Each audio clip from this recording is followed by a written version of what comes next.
Hi, I'm Ashim Jolly, and I'm Director of Business Development at WeWork India. So we've been hearing about mindfulness every now and then, and I was really keen on understanding what is the real meaning behind mindfulness. How do corporations and organizations inculcate mindfulness, and how will that bring about a difference in the way organizations operate? So we are actually one of the partners for the Mindfulness Summit.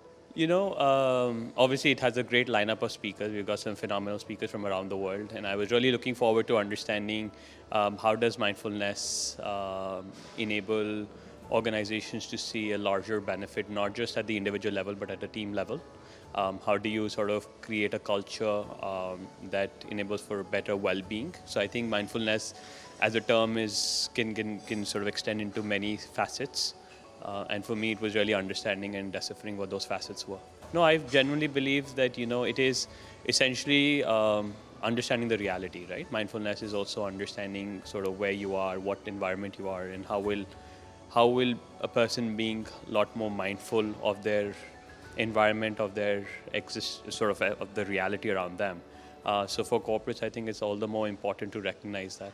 So the workshop that I just attended was how does mindfulness work at leaders across organizations, and it's very interesting because it's essentially understanding.